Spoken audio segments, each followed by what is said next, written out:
तेजस्वी यादव आ पाएंगे? एक घर में एक सरकारी नौकरी देने का वादा किया है उन्होंने। झूठा वादा है, कहाँ से कर पाएंगे? इतना बिहार का बजट भी नहीं है। ठीक है, आपने देखा होगा बिहार में आए थे, रैली था उनका, 3-4 लोगों का बाइक चोरी करके रैली पे घूम रहे हैं। ठीक है, नीतीश बाबू कहीं जा सकते हैं वो? भरोसा नहीं है आपको? बिल्कुल नहीं। वो किसी पार्टी के नहीं है, वो बिहार के हैं, बिहार का विकास चाहते हैं, वो कहीं भी जा सकते हैं वो।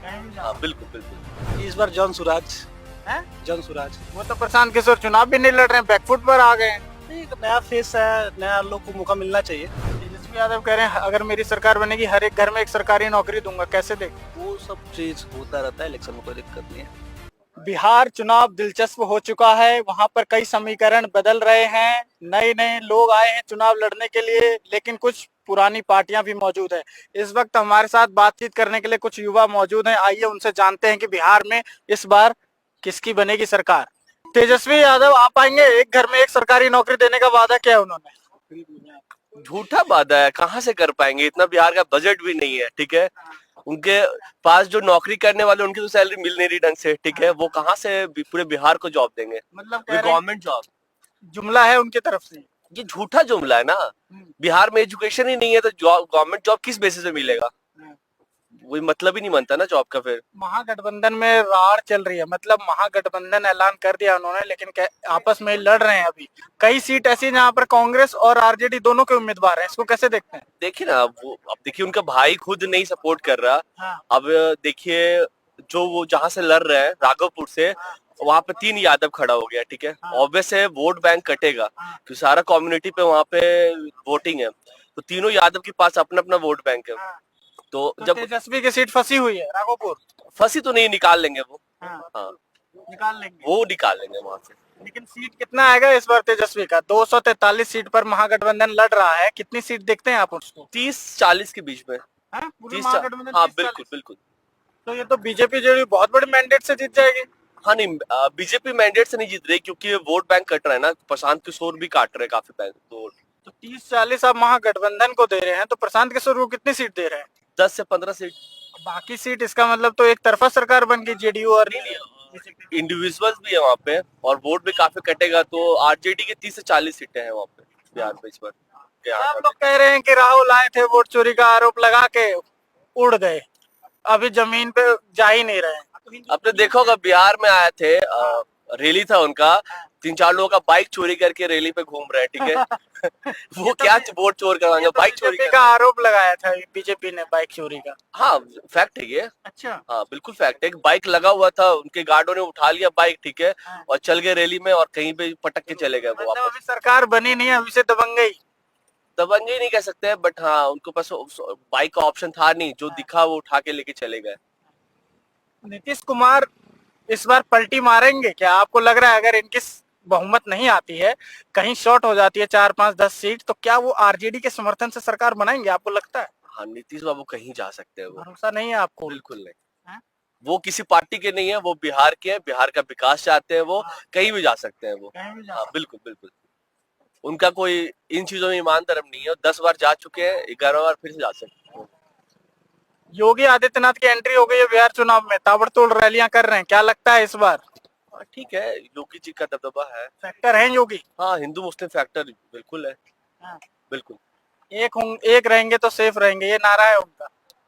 नहीं, ये तो कहना गलत है। हाँ, ये तो फिर कहना गलत है, वो तो कह रहे हैं एक रहेंगे मिलजुल करके सभी लोग तो सेफ रहेंगे। बीजेपी की पॉलिटिक्स है ये, हिंदू मुस्लिम करके, और एक अपना मुद्दा चला रहे हैं।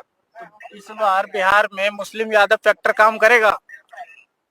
कह सकते हैं, क्योंकि जो मुस्लिम वोट बैंक है वो आरजेडी के साथ है इस बार भी आरजेडी के साथ है। बिल्कुल बिल्कुल। लेकिन आप तो कह रहे हैं कि सीट इस बार आरजेडी की कम आएगी। पिछली बार तो 2020 में वो 100 मतलब कुछ सीटों से ही रह गई थी महागठबंधन, 8-10 सीट से रह गई थी सरकार बनाते बनाते। लेकिन आप कह रहे हैं कि इस बार उसका प्रदर्शन जो होगा आरजेडी का, वो और भी ज्यादा डिक्लाइन है।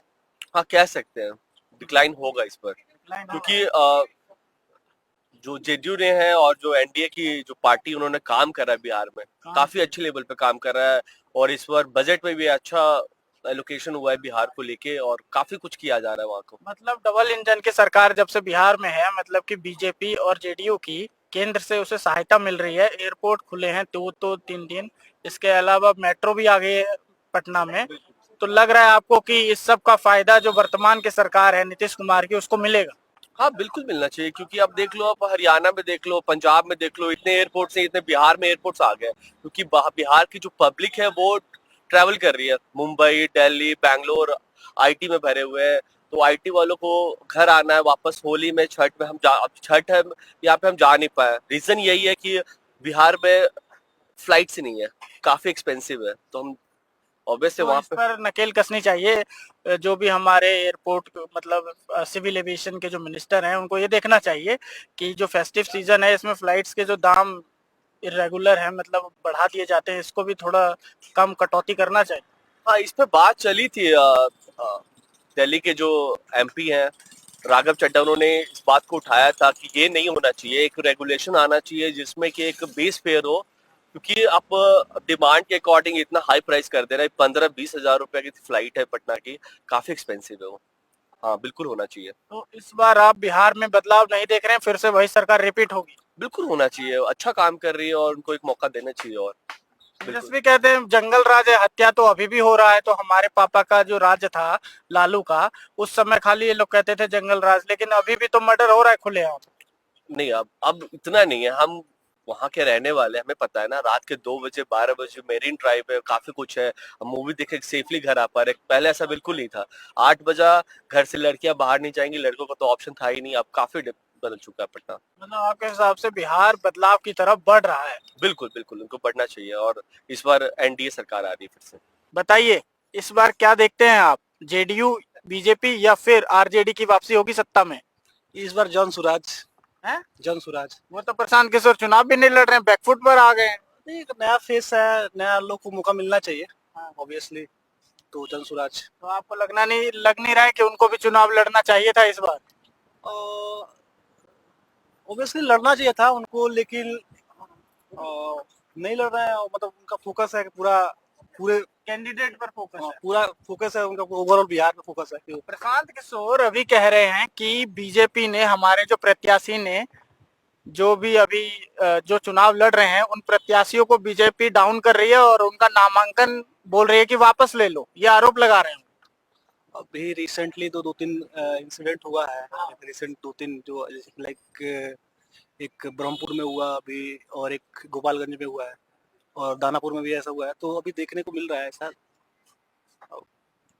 ज्यादा कुछ आइडिया नहीं इस बारे में। लग रहा है आपको कि इस बार प्रशांत किशोर थोड़ा बहुत भी अपनी सीटें ले आएंगे?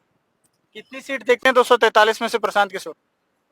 वैसा कुछ आइडिया नहीं है, बट हाँ अच्छा कर रहे हैं। और लाइक जो भी जिनके पास ऑप्शन नहीं था उनके पास एक ऑप्शन मौजूद है। तो वो ऑप्शन तेजस्वी यादव नहीं है? एक नया फेस है, लाइक नया फेस है, और ऑब्वियसली नया फेस है तो एक मौका मिलना चाहिए उनको। तेजस्वी यादव कह रहे हैं अगर मेरी सरकार बनेगी हर एक घर में एक सरकारी नौकरी दूंगा, कैसे देखते हैं? वो सब चीज होता रहता है, इलेक्शन में कोई दिक्कत नहीं है।